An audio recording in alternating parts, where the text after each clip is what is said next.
ኪዳነ ምሕረት እናቴ ቅዱሳን ይፈርድብኛል ብለው ምን ይላሉ?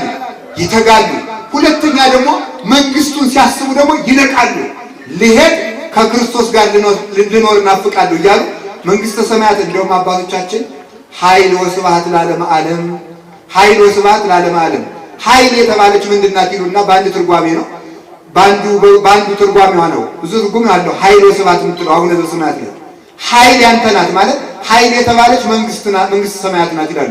ለምን ሲባል የመንግስተ ሰማያት የፍቅሯ መጠን ወታደሩን ትጥቅ ያስፈታል፣ ንጉሱን ዘውዱን ያስወረውራል።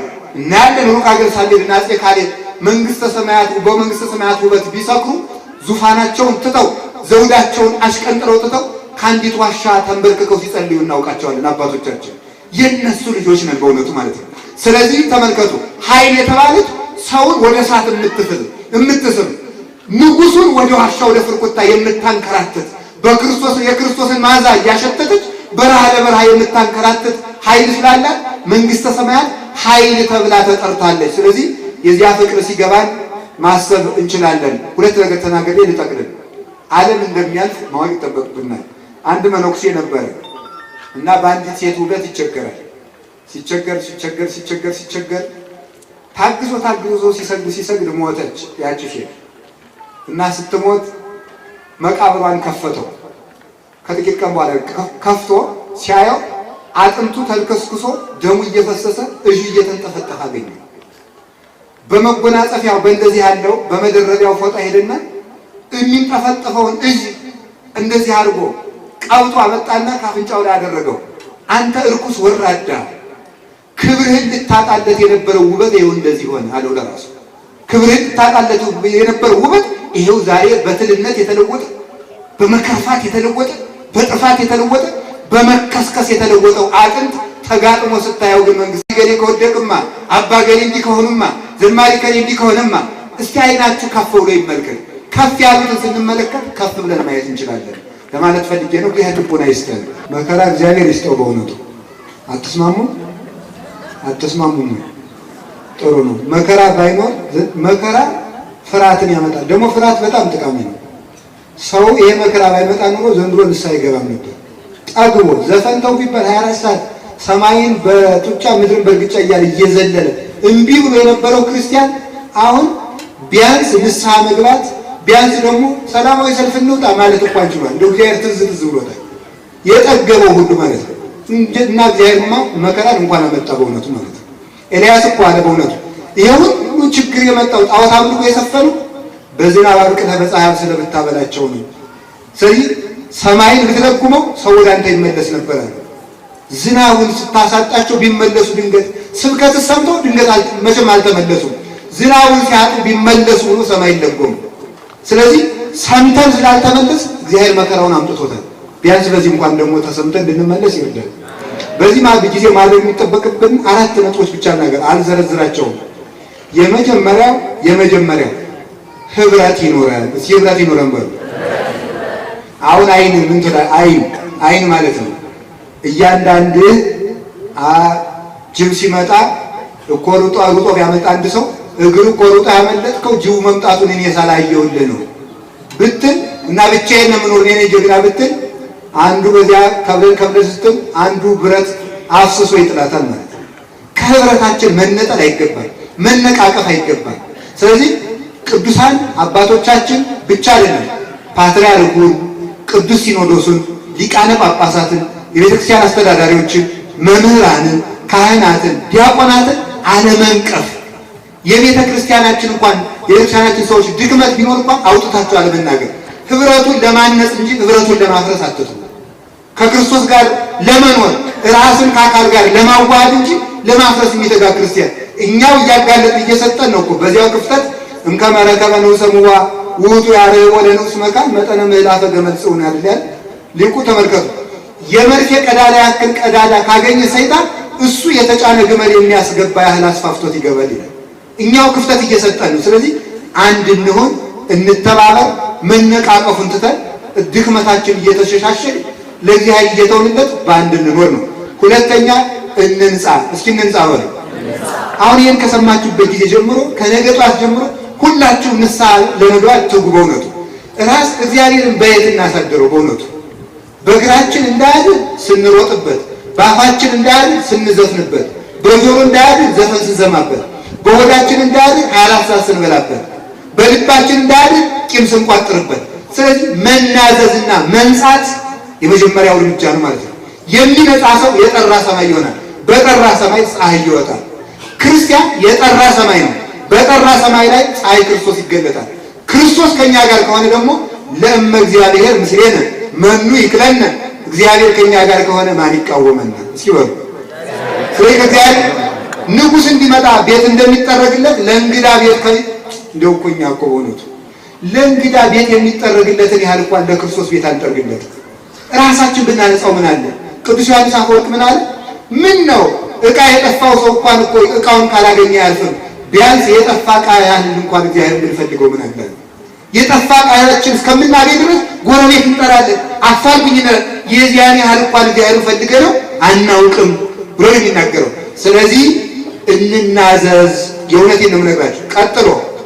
ቀጥሎ ቤተክርስቲያን የክርስቶስ አካሉ ናት ብለን ተናግረናል። የመጀመሪያው እንተንፍስ ነው። እስኪ እንተንፍስ በሉ። ሰው ትንፋሱ ከተቋረጠ ሞተ ይባላል። ትንፋሱ ከተቋረጠ ሞተ ይባላል። አካል ያለ እጅ ይኖራል፣ ያለ እግር ይኖራል፣ ያለ ጆሮ ይኖራል፣ ያለ አፍንጫ ይኖራል። ያለ ልብና ያለ ሳምባ ግን ኑሮ ያውቃል። ያለ ልብና የሳምባ ሳምባ ካልተነፈሰ ልብ ደም ካልረጨ መዳን አይቻልም። ሰውየው ቁሞ አይሄድም፣ ይሞታል።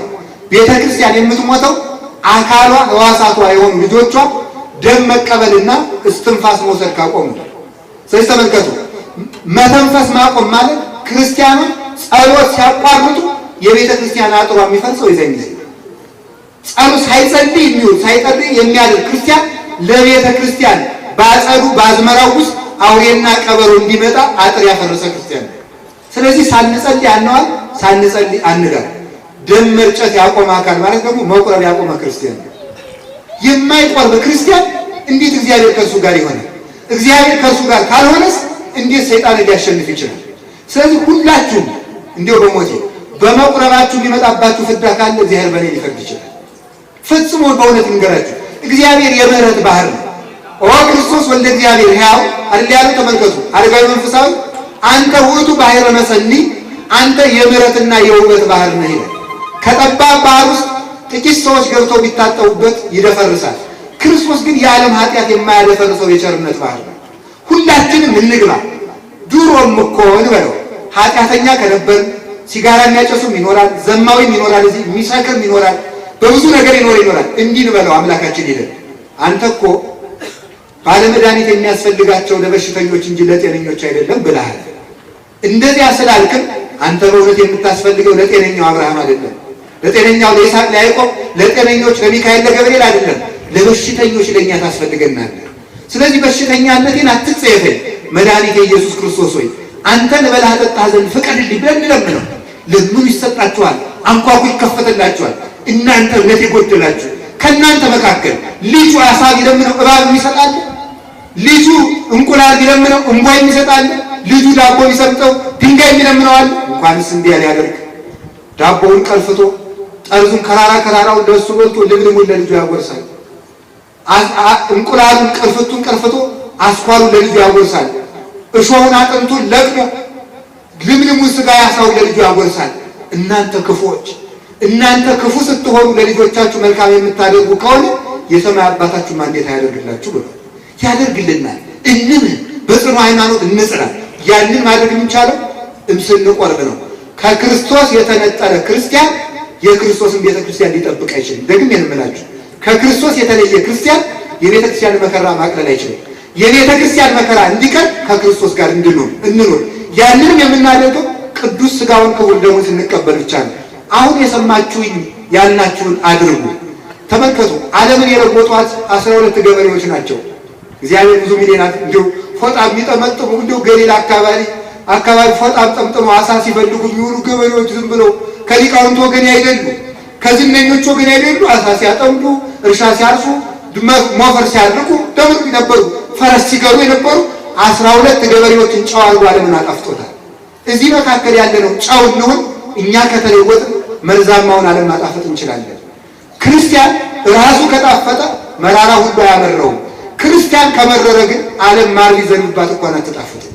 ከልቤ ነው የምነግራችሁ በእውነት ማለት ነው። ቅዱስ ቂርቆስ ያደረገውን ታውቃላችሁ።